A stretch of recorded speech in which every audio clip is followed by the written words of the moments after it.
Josh Hasten here, Israel Uncensored, on the Land of Israel Network at thelandofisrael.com. It is Sunday, November 3rd, 2019, the 5th of Cheshvan, 5780. We are recording here on Sunday from Jerusalem for my Monday show.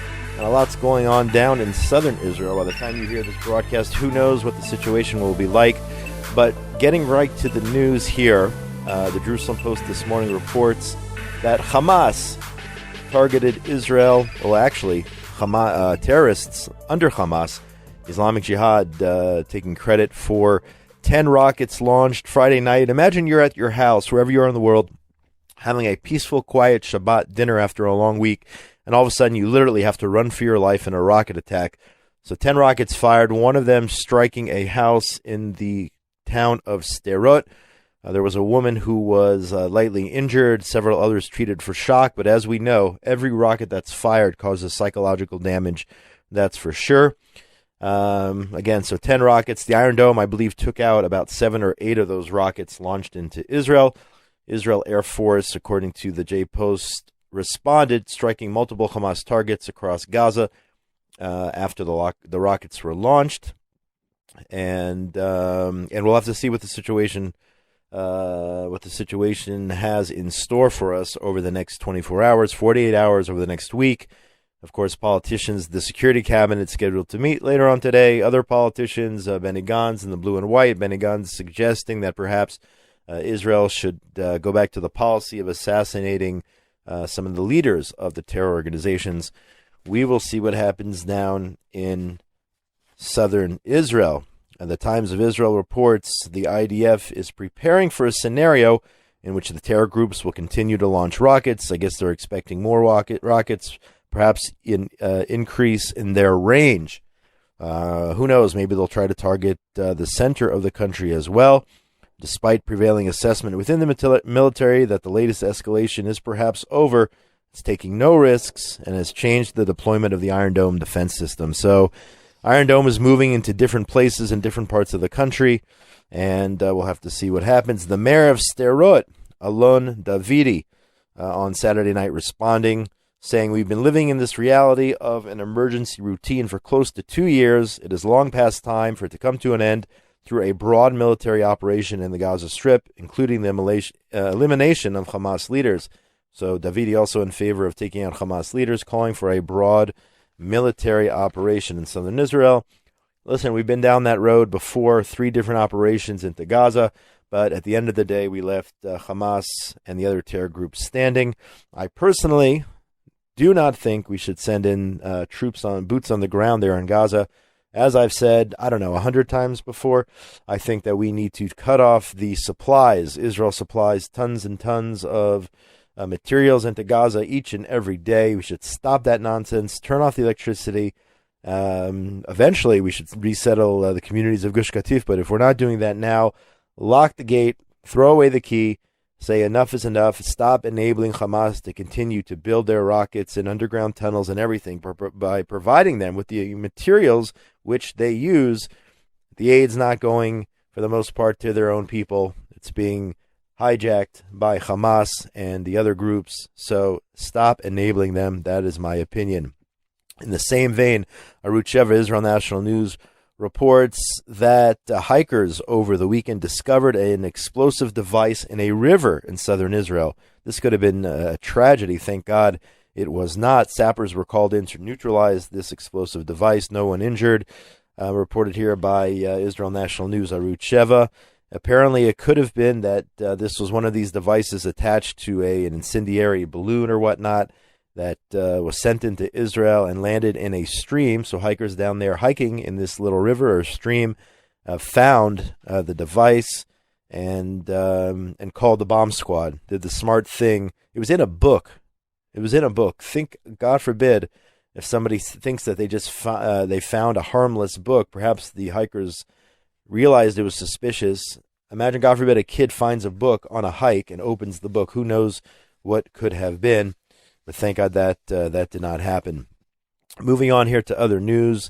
The Jerusalem Post this morning reported that Twitter has suspended, finally, all Hamas-affiliated accounts. The move came at the same time as the Hezbollah-affiliated Almanar TV claimed that most of its Twitter accounts have been suspended by the Twitter platform on Saturday. It is about time to get rid of the hate and incitement on social media, and this was a great move, suspending the Twitter accounts of these terror organizations. According to the J Post, the move appeared to be Twitter yielding to political pressure after a bipartisan group of U.S. lawmakers accused Twitter last week of violating U.S. law and allowing content from U.S. designated terror groups to appear on their microblogging site. So a little less evil out there on social media. In other news here, switching gears from the Jerusalem Post, the PA Arabs, get this, are calling on Britain to apologize for the Balfour Declaration. We're talking about a piece of paper from over 100 years ago, the Brits declaring their support for the establishment of a national home for the Jewish people. Well, the PA Arabs are calling on them to say sorry for this. Now, remember, the Balfour Declaration and the subsequent San Remo Conference and the British mandate for Palestine, not the country called Palestine, the area called Palestine, which fell under the control of the Brits. The entire area was designated to be a Jewish state, a state for the Jews, okay, before Great Britain gave in to pressure from the Arabs and whatnot and started slicing away at their promise of designating this entire area, which at one point included Transjordan or Jordan as well. They started slicing it away, but the original Balfour Declaration and the subsequent San Remo decision, which became the League of Nations mandate, British mandate for this area called Palestine, called for all of this area to be a future Jewish state. And why am I making that point? Because if it was about the so-called settlements, if it was about the communities in Judea and Samaria, then why would they be calling for Britain to apologize for the Balfour Declaration? In other words, they are calling for Britain to apologize for recognizing any part of this area as a Jewish state. Okay? They're not talking about the areas that Israel reconquered, recontrolled after a defensive war of survival in 1967. They're saying the entire area to be designated for a Jewish state is illegitimate. They're not talking about the settlements. I'm telling you, we've said it many times. It is not about the communities in Judea and Samaria. It's about not recognizing 1 inch of the land of Israel, the Jewish right to 1 inch of this area. That's what the PA, and you can go check out online, read this article about all the different spokespeople, terrorists in suits under the PLO or the PA, talking about how Great Britain should apologize for their declaration. I mean, it wasn't the Balfour Declaration and it wasn't all the other things. I mean, this is our God-given land that we know, but in terms of modern legalities, the modern right, if you will, to this area for the Jews to establish a state, it came from Balfour and San Remo and the League of Nations and all of that about 100 years ago. But still to this day not recognized, not 1 inch recognized as being part of the Jewish state. We are going to have a guest here on the program in the second half of the show, so you're not going to want to miss that. An amazing initiative called Adama 613. That's going to be after the break, but just want to finish this segment with some news about people doing amazing things here in the land of Israel. Today, November 3rd, is World Sandwich Day. Did you know that? World Sandwich Day, November 3rd. I don't know if that is on many people's calendars, but that being said, an Israeli organization that distributes 8,500 sandwiches daily to disadvantaged students throughout the country is calling upon supporters to give a sandwich. The organization is called Nevet. Founded in 2006, they work with more than 151 schools around Israel to identify disadvantaged children and provide 1.3 million healthy sandwiches for breakfast a year. So this is an amazing organization. Check them out, Nevet. They do great work. Kids can't focus or concentrate on their schoolwork if they are hungry. All studies show that. So Nevet fills that void and does it in a way so the kids who cannot afford food are not embarrassed. I actually wrote about this organization about 7-8 months ago for JNS News. But today, on World Sandwich Day, they want people to understand and recognize that kids in Israel need to be fed, going to school.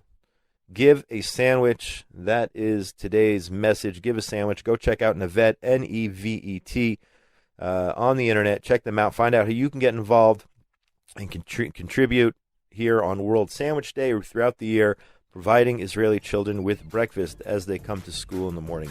We'll take a short break and be right back with my guest, David Ziering from Adamah 613, an amazing initiative. My name's Josh Hasten. You are listening to Israel Uncensored on the Land of Israel Network at thelandofisrael.com for the 3rd of November, 2019. We'll take a short break. Be right back.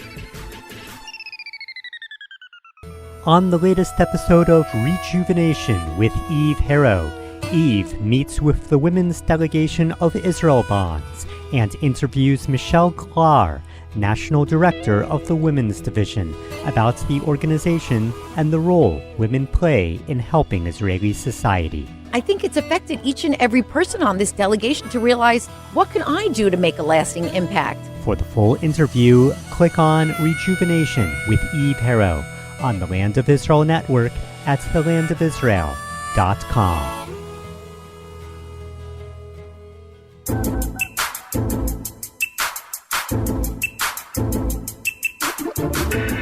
And we are back. Josh Hasten here, Israel Uncensored, on the Land of Israel Network at thelandofisrael.com. It is the 3rd of November, 2019. Thanks so much for joining us.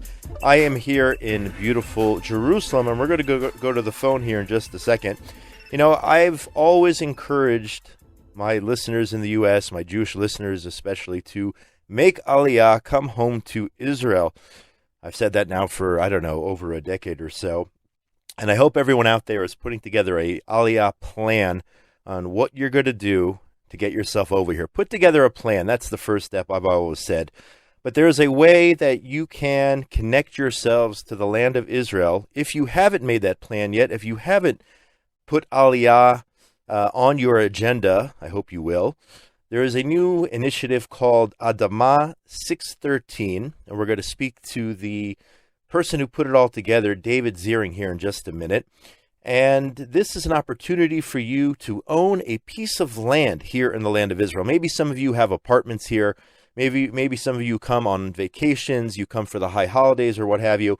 But there's so many mitzvot, commandments, which you can fulfill only here in the land of Israel.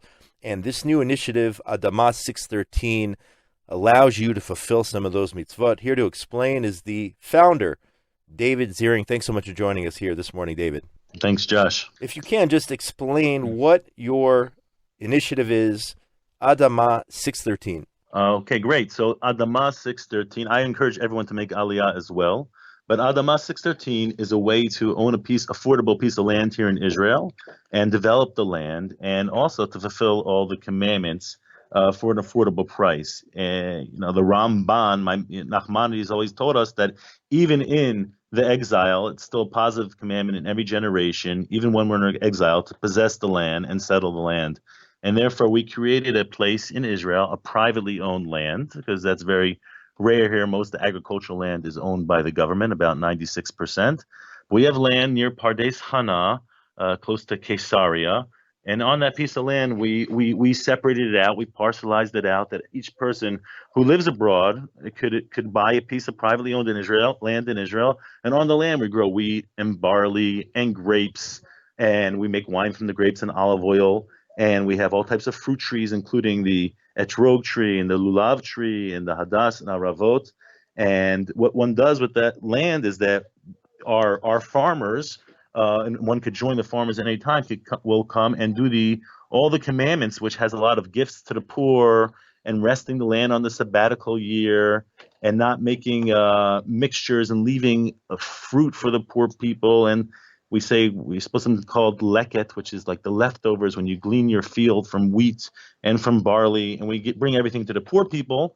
And the rest of the food that exists, we bring to your family here in Israel, or we could take it and sell it on the market for somebody.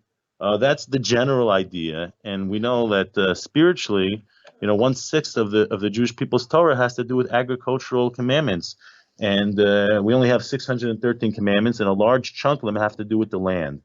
So someone doesn't actually have to live here if they're still stuck abroad, but they could still be connected to land in a very strong way and fulfill around every year about 30 of these commandments by owning a piece of land in Israel that will always be theirs and passed down to their children, for generations. So, and the importance of it, we know Moshe Rabbeinu, our great leader, Moses, he always wanted to come to Israel. And they asked, the Talmud speaks, why do you want to come to Israel so badly? To eat its fruit. Did he really need to be sated by its bounty? And it says the fruit in Israel, first of all, is very special. Second of all, he knew Moses that he can't really complete the whole Torah without living in Israel. And therefore, he wanted to come here so that he could have this land and develop it. And besides for that, the fruit over here in Israel have a lot of value to it. It says that it brings fear of heaven, it adds strength and wisdom. The Talmud says even the air here makes one wise. And therefore, we created this opportunity. Everyone has their own farm and grows all the different trees and has their own olive oil and their own wine. And then someone can visit with their children and grandchildren and perform the commandments and visit their piece of land that every Jew could have a piece of land here in Israel for their family. So let me explain it. It sounds pretty amazing. So somebody will call you up and say they want to buy a plot of land. And first of all, how big are these plots? How big are the plots that people are buying? And then do you oversee the farmers yourself, or how does it work in terms of those who actually maintain the land? So the land is about 100 square meters worth of land, and it's a very fertile area, but by Pardes Chana, one of the most fertile pieces of land in Israel, always known as a place of agriculture for the Jewish people. That's in feet, that's about 1,076 square feet. Mm-hmm. It's enough room for us to grow the wheat, the barley, and grapevines, and an olive tree, and a bunch of different fruit trees. And we have farmers in Pardes Chana who are also familiar with all the Jewish law. And those farmers are there every single day, checking on all the different fields of everybody. And they, it's not necessarily made economically all the wheat together. Everyone has their own wheat in their own plot, and therefore they come around with a sickle once or twice a year, depending on the way they grow the wheat here in Israel. And they cut with a sickle the wheat and leaving over the gleanings for the poor people. And same with the fruit and the olives and the grapes. And then we take that wheat once a year and we turn it into flour for the poor people. We pick it up for them as their messengers. And we do a wheat run at the mill and we bring it to the poor people. And the same with the fruit and the olive. Once a year we do a run for olive oil. And once a year we do a squeezing for the grapes to make it into wine that we could deliver to you. And all our farmers know the halachas, the laws very well. And I'm overseeing the farmers. So if I'm getting ready for Pesach, for example, and I own a piece of land there by Pardes Chana, and I say, David, you know what? I really need wine for the holiday. Do me a favor, call up the farmer and have him produce some of the wine for my own grapes there on the farm, and send it to me, and I'm going to use it for my family for Pesach. Is that possible? That is possible. How much wine it will be, I don't know if it'll be enough for all the Pesach. We're not talking about an entire vineyard. We have enough for a bottle of wine for you once a year, but you'll have some of your own wine. It takes about 5 years really for the grapes to come into fruition, but you'll have some wine. We're not sure what level wine in the beginning, but after a few years, you'll have good wine once a year. That's correct for Pesach. Although we don't ship fruit overseas, we will ship the wine and the olive oil. David, how did you get involved in this? I mean, my listeners know, I'm from Indiana, so I come from farm country. If I'm not mistaken, you're from upstate New York or just outside of Manhattan. The concrete city, yeah. Right. So how did you get yourself into the farming industry there? I've always had a great love of the land, and I've always had a great love for the commandments. And I've always wanted to have this for myself as the truth, to be able to fill all the commandments here in Israel and have a piece of land here. Such a desire of my own since I was a kid to have this, and now it just became an idea that I could share with everybody else. It's been a desire, I think, a religious desire to be able to fill all the commandments, and I now live in Israel as well. I'm also from the concrete jungle of New York, but now that I'm here, I live here in Israel. But even though I live in Israel, and I have a couple trees in my backyard, I still can't perform all the commandments. I don't have a vineyard, and I don't have what we call kilaim, a mixture of seeds of wheat, barley, and grapes, and and orla and netravai and olalot and peret, all these different commandments that I can't do in my little garden. And therefore, to be a complete person, Rav Chaim Vital is a great rabbi from the Jewish people, a great Kabbalist. He has a book called Shari Or, and he says that the same way that our shirt fits our bodies, it has two sleeves to fit our body, so too our body fits our soul. And our soul has 613 parts, and in order to really have the juice flow in our entire body and our soul, we have to have the spiritual juice of all the 613 commandments. And therefore, it's been a design. And also, many people say that owning an apartment in Israel is not really called developing the land of Israel. You got to be a farmer. You got to develop the land. And so, but we also know in Judaism that you could have somebody do this for you. You could, pay someone to develop the land for you. Same way you could have a messenger to teach your children. We have a messenger to teach our kids, or we could send them to school. So this was the idea that we could share with everybody else. Well, it sounds pretty amazing. And of course, I'm sure Ari and Jeremy, the guys who run the Land of Israel network at thelandofisrael.com, who are busy now developing the Arugot farms here in Gush Etzion, I'm sure they're going to be very interested in this concept. And they're also very connected to the land as you are. Just, David, how can people get in touch with you? Adama 613, how can people find out about this venture? How can people get in touch with you about actually purchasing a piece of land here in the land of Israel? Adama613.com. That's the way we have a website and has all our information there. It's Adama, which means land in Hebrew. It's Adama 613. Those are the number of commandments. .com. That's how you find us. Pretty easy. David, I appreciate your time. Much success to you. Good luck, and keep on performing the commandments here on the land of Israel. It's so important. I appreciate it. Thank you, Josh. Thank you for having me. And that's going to do it for today, folks. It is actually Sunday, the 3rd of November, 2019, recording here for my Monday show. It is the 5th of Cheshvan, 5780. If you missed any part of the show, go back and check it out. And, of course, by the time you're hearing this, who knows what the situation is like down there in southern Israel. So keep it here. Listen to all the other shows here on the Land of Israel Network at thelandofisrael.com. We got you covered with all the latest news from Israel and exclusive content, which you can only find here. Again, get in touch with me during the week, Josh at thelandofisrael.com. On Facebook, it's Joshua Hasten or Josh Hasten Israel Advocacy and Journalism. On Twitter at Josh Hasten, and now on Instagram as well. Big shout out to Ben Bresky, for all the work he does behind the scenes, and Tabitha Epstein as well. Most importantly, between now and when we speak again next week, everyone out there in the wonderful world of ours, everyone be safe. Shalom, shalom from Jerusalem, eternal capital of the Jewish people. Have a great week, everybody.